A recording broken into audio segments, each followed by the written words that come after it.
Hi everybody, Alana Goldstein here for Going Goldstein. It's everything you need to know for a busy mom on the go. I'm here today with Liel, who is my oldest son. How old are you? 9. Yeah, he's 9.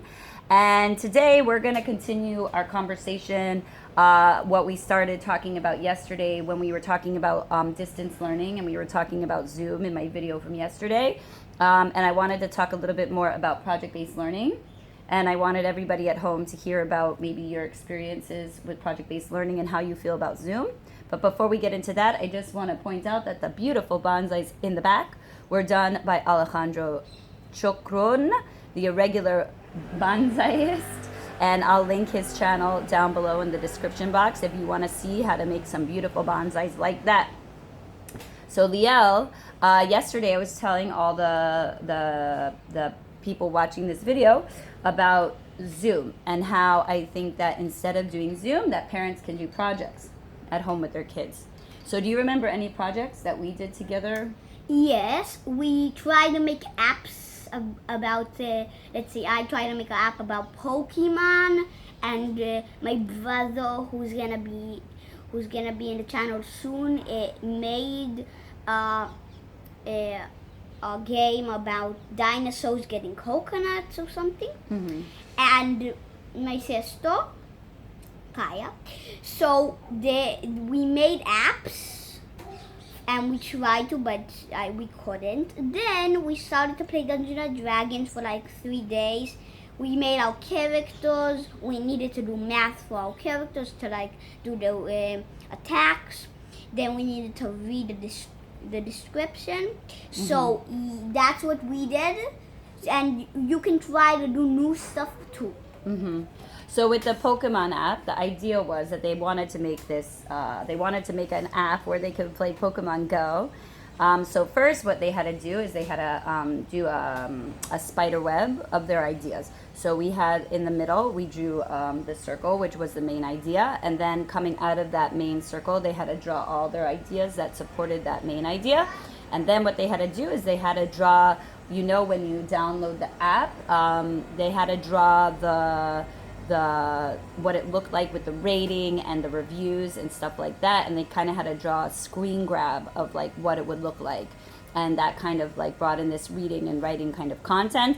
And then we actually did try to make the apps, but we couldn't download a program to like make the app, so we didn't get to do the final stage of that project. But there was a lot of reading and writing and research in that project. And like you said, we like to play Dungeons and Dragons here in our house.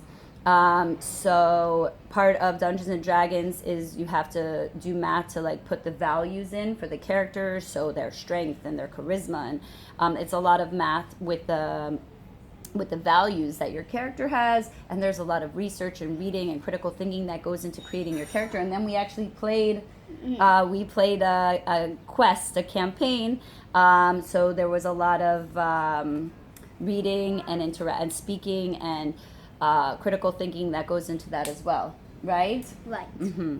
So I'm going to ask you, did you like doing those two projects? What do you like doing better, those projects or Zoom? I, for one, think that Zoom is like kids need to go up in their own pace, and they need to be like in school for that, to like go up with the other kids. Maybe not in Zoom, because you don't know if you're left behind or you're in the front, so you don't know actually. So it's really hard like to work in Zoom. But I rather do two of the project that we did than Zoom. Yes. Yeah. So if this is for you and you wanna you wanna maybe try your own Dungeons and Dragons campaign at home, I will put in the description box a link to these free Dungeons and Dragons sort of starter kits for kids at home. And it's an easy and quick and fun project that you can do with your kids, and it's already pre-made and everything's kind of written out for you, and it has easy step-by-step instructions, and it's a really good way to get your kids reading and writing and of course playing with you, which is really fun, of course. And do you have anything else you want to say about distance learning before we sign off? No. No. Okay, say bye to everybody. Bye. See you next time.